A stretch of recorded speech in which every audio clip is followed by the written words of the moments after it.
bagaimanakah jika orang yang telah membunuh 99 orang, bahkan 100 orang, apakah taubatnya diterima? Kita simak kisah tersebut yang diceritakan langsung oleh Rasulullah Muhammad SAW. Kemudian diriwayatkan oleh sahabat Abu Sa'ad bin Sinan Al-Khudri, kemudian sampai turun terus sampai lewat Imam Al-Bukhari dan Imam Muslim, bahwasanya Rasulullah Muhammad SAW bercerita, kana fi man kana qablakum rajulun qatala 99 nafsa. Dahulu sebelum kalian ada orang yang telah membunuh 99 jiwa atau 99 orang. Ini Nabi bercerita ini di depan para sahabatnya. Thumma sa'ala an a'lami ahli al-ard. Kemudian pembunuh itu mencari-cari, bertanya tentang orang yang paling alim di muka bumi. Fadulla ala rahibin. Kemudian dia ditunjukkan kepada seorang rahib. Faqala innahu qatala 99 nafsa. Fahal lahu min taubah? Dia bertanya bahwasanya dia telah membunuh 99 orang, apakah dia boleh bertaubat? Faqala la. Faqatalahu fakammala bihi 100. Maka rahib itu menjawab tidak. Maka pembunuh itu kemudian membunuh sang rahib, dan dengan pembunuhan ini maka genaplah menjadi 100 orang yang dia bunuh. Thumma sa'ala an a'lami ahli al-ard. Kemudian dia mencari lagi, bertanya lagi tentang orang yang paling alim di muka bumi. Fadulla ala rajulin alim. Maka kemudian dia ditunjukkan kepada seorang yang alim. Faqala lahu innahu qatala 100 nafsin. Dia mengatakan bahwasanya dia telah membunuh 100 orang. Fahal lahu min taubah? Apakah dia boleh bertaubat? Faqala na'am wa man yahulu bainahu wa bainat taubah. Orang alim ini mengatakan, iya, boleh bertaubat, bisa bertaubat. Siapakah atau memang ada yang menghalang-halangi antara dia dengan taubat? Kemudian orang alim itu melanjutkan omongannya, mengatakan intaliq ila ardi kadza wa kadza. Pergilah ke suatu tempat demikian, ke suatu tempat ini. Fa inna biha unasan ya'buduna Allah ta'ala fa'budillaha ma'ahum. Karena di tempat itu ada orang-orang yang menyembah Allah Ta'ala, maka sembahlah kamu bersama mereka. Wala tarji' ila ardi. Dan kamu jangan kembali ke tempat asalmu. Fa innaha ardusu. Karena tempatmu adalah tempat yang buruk. Fantalaq. Maka pembunuh itu berangkat. Hatta idza nasafat tariq atahul maut. Berangkat sampai kemudian di pertengahan jalan atahul maut. Kematian mendatanginya. Jadi pembunuh yang mau bertobat itu di tengah jalan meninggal. Fakhtasamat fihi malaikatur rahmah wa malaikatul azab. Kemudian malaikat rahmah dan malaikat azab berdebat siapa di antara mereka yang berhak mencabut, mengambil, membawa nyawa orang itu. Qalat malaikatur rahmah. Malaikat rahmah mengatakan, innahu jaa'a taiban muqbilan biqalbihi ila Allah. Dia itu datang untuk bertaubat, betul-betul dia menghadap dengan hatinya hanya menuju kepada Allah Subhanahu wa taala. Wa qalat malaikatul azab. Kemudian malaikat azab mengatakan, innahu lam ya'mal khairan qad. Dia belum pernah berbuat kebaikan sama sekali. Nah, tatkala mereka berdua begitu, atahu malakun fi suratin adami. datanglah malaikat dalam bentuk manusia, faja'aluhu bainahum, maka kedua malaikat itu sepakat menjadikan orang yang ketiga ini, yang dia aslinya malaikat, sebagai penengah. Maka malaikat yang menengah mengatakan, qisu ma bainal ardain, ukurlah di antara dua jarak itu, fa ila ayyatahuma adna fahuwa lahu, maka nanti siapa yang lebih dekat jaraknya, maka orang itu untuknya. Faqasu fawajaduhu adna ila al-ardi allati arad, maka kemudian diukur, ternyata dia lebih dekat ke tempat yang dituju. Faqabadathu malaikatur rahmah, maka kemudian karena lebih dekat ke tempat tujuan, ke tempat bertaubat, tempat orang-orang soleh tinggal, maka yang mengambil nyawanya, yang mencabut, yang membawa menghadap Allah adalah malaikat rahmah. Kisah ini sahih, diriwayatkan oleh Imam Al-Bukhari dan Muslim. Jamaah Jumat rahimakumullah. Dari kisah di atas kita bisa mengambil banyak sekali pelajaran, tetapi kali ini kita mungkin akan mengambil 3 atau 4 saja. Yang pertama, bahwasanya Allah menerima taubat seorang hambanya. Allah Maha Pengampun. Maka kita jangan putus asa yang mungkin dulu pernah berbuat dosa banyak, tetapi kalau kita betul-betul bertaubat, Allah akan mengampuni. Bahkan di hadis yang lain Nabi mengatakan, ini hadis qudsi, sumbernya dari Allah. Nabi mengatakan, ya ibna Adam, Nabi menceritakan bahwasanya Allah mengatakan, ya ibna Adam, law ataitani law balaghat dhunubuka anana as-sama' thumma astaghfartani ghafartu laka wala ubali. Wahai anak Adam, sekiranya dosamu itu membumbung tinggi sampai ke langit, kemudian kamu datang kepadaku memohon ampun, akan aku ampuni dan tanpa aku pedulikan. Kemudian lanjutannya lagi mengatakan, ya ibna Adam, innaka law ataitani biqurabil ardi khataya. Wahai anak Adam, sekiranya kamu datang kepadaku dengan dosa sepenuh bumi, thumma ataitani thumma laqitani la tusyriku bi syai'a la ataituka biqurabiha maghfirah. Kemudian kamu datang kepadaku tanpa menyekutukanku dengan sesuatu apapun. Maksudnya kita tidak berbuat syirik. Dosa yang besar itu bukan dosa syirik, maka Allah akan mengampuni kita dengan ampunan sepenuh bumi juga, dengan syarat kita tidak menyekutukan Allah Subhanahu wa taala. Bagaimana bentuk syirik? Bentuk syirik adalah kita meminta kepada selain Allah, meminta keselamatan kepada selain Allah. Entah batu besar, entah pohon besar dan sebagainya, entah patung, itu apa? Syirik. Karena semua yang di bumi ini, setan, kita, batu, kayu, semua ciptaan Allah. Maka kita kalau meminta hanya kepada Allah, bukan kepada sesama makhluk.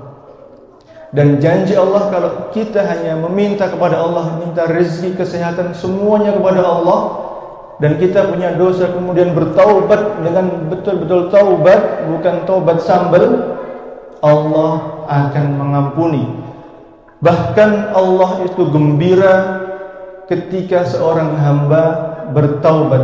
Nabi yang mengisahkan, beliau bersabda, "Lallahu asyaddu farha bi taubati 'abdihi hina yatubu ilaihi min ahadikum kana 'ala rahilatihi bi ardi falah." Sungguh Allah sangat gembira dengan taubatnya seorang hamba, dengan taubat hambanya, lebih gembira daripada seorang dari kalian berada di tanah lapang dengan hewan tunggangannya, dan di hewan itu ada bekalnya, kemudian hewan itu hilang. Di tanah lapang, di gurun, ke depan hanya melihat pasir, ke belakang lihat pasir, ke kanan lihat pasir, ke kiri lihat pasir, bekalnya, tunggangannya hilang, maka dia apa? Putus asa. Kemudian bersandar di bawah pohon. Di puncak putus asanya ternyata hewan itu kembali. Kemudian langsung dia pegang, dan saking gembiranya dia sampai salah ucap. Dia mengatakan, Allahumma anta abdi wa ana rabbuk. Ya Allah, engkaulah hambaku dan aku Tuhanmu. Padahal dia mau mengatakan, Allahumma anta rabbi wa ana abduk. Ya Allah, engkaulah Tuhanku dan aku hambamu. Tetapi karena saking gembiranya dia terbalik salah ucap. Nah, Allah lebih bahagia dibanding orang itu dengan taubatnya seorang hamba. Maka mari, mungkin kita dulu pernah punya dosa sengaja meninggalkan sholat, sekarang bertaubat, kemudian jaga sholat 5 waktunya. Dulu mungkin pernah minum minuman keras, bertaubat dan tinggalkan itu, karena Allah Maha Pengampun. Jangan sampai kita terkena godaan setan dengan mengatakan, saya sudah terlanjur kotor, sudah tidak bisa kembali lagi, sudah tidak bisa diselamatkan. Kalau orang mukmin mengatakan begitu dan dia tidak mau bertaubat, hati-hati, itu adalah tipu daya setan supaya dia berhasil menarik orang itu menjadi temannya di neraka. Padahal Allah Maha Pengampun. Di surah Az-Zumar ayat 53 Allah berfirman, Qul ya ibadiyalladzina asrafu ala anfusihim la taqnatu min rahmatillah. Katakanlah, wahai hamba-hambaku yang telah melampaui batas atas diri mereka sendiri, la taqnatu min rahmatillah. Janganlah kalian berputus asa dari rahmat Allah. Innallaha yaghfiru dzunuba jami'a. Sesungguhnya Allah itu mengampuni semua dosa. Yaghfiru dzunuba jami'a, mengampuni semua dosa. Innahu huwal ghafurur rahim. Sesungguhnya Allah Maha Pengampun lagi Maha Penyayang. Aqulu qawli hadza, barakallahu li wa lakum fil Qur'anil 'azim wa nafa'ani wa iyyakum bima fihi minal ayati wa dzikril hakim. Aqulu qawli hadza wa astaghfirullah li wa lakum min kulli dhanbin fastaghfiruhu innahu huwal ghafurur rahim. Alhamdulillah wahdahu, assalatu wassalamu ala man la nabiyya ba'dahu wa ala alihi wa ashabihi wa man ittaba'a hudahu. Jamaah rahimakumullah. Pelajaran yang berikutnya yang bisa kita ambil adalah Allah menyuruh kita untuk meninggalkan tempat atau lingkungan kita kalau lingkungan kita itu buruk.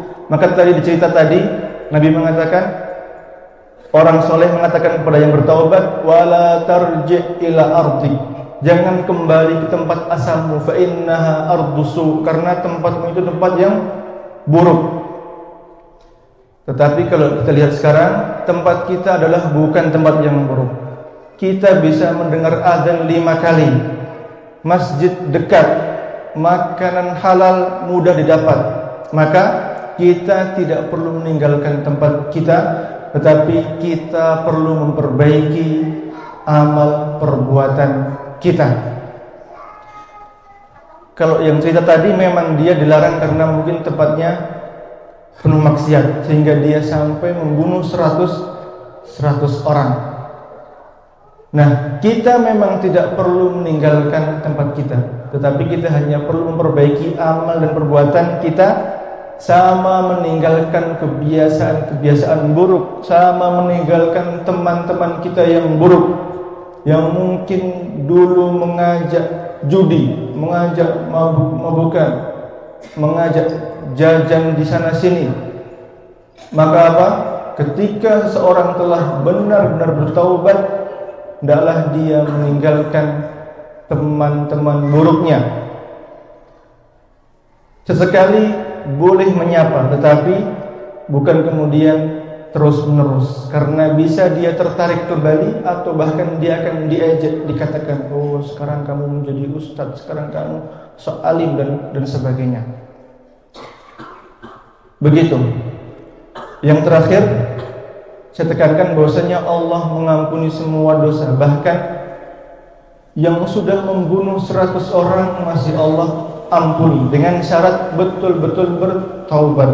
Maka syarat diterimanya taubat oleh para ulama disebutkan ada 5. Yang pertama harus ikhlas, dia benar-benar karena Allah, bukan karena mertua, bukan karena bos, bukan karena pasangan, bukan karena tetangga, tetapi adalah dia bertaubat karena Allah, ikhlas karena Allah.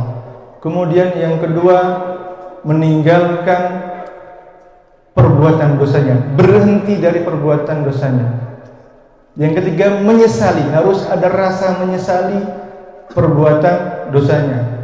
Yang keempat, berazam, berjanji, berusaha kuat untuk tidak mengulangi lagi. Yang kelima, taubat akan diterima apabila dilakukan sebelum maut tiba, sebelum ajal sampai ke kerongkongan, ataupun sebelum matahari terbit dari barat. Kalau taubat dilakukan ketika sudah mau meninggal, sudah sekarat, maka tidak akan Allah terima. Maka kita janganlah berputus asa dari rahmat Allah. Allah mengampuni dosa semuanya. Dosa syirik, kalau orang betul-betul bertaubat, insya Allah Allah akan ampuni. Yang tidak diampuni adalah kalau sampai meninggal dia masih berbuat kesyirikan, masih menyekutukan Allah, yang begini yang tidak akan Allah ampuni. Bahkan dalam diskusi Nabi mengatakan, inna rahmati sabaqat ghadabi. Allah mengatakan sesungguhnya rahmatku lebih luas dibanding murkaku. Maka Allah itu ingin menyayangi kita, mengasihi kita, tinggal kita yang mau atau tidak. Innallaha wa malaikatahu yusholluna 'alan nabi ya ayyuhalladzina amanu shallu 'alaihi wa sallimu taslima. Allahumma shalli wa sallim 'ala nabiyyina Muhammadin warḍallahumma 'anil sahabati ajma'in wa 'anit tabi'in wa man tabi'ahum bi ihsanin ila yaumiddin.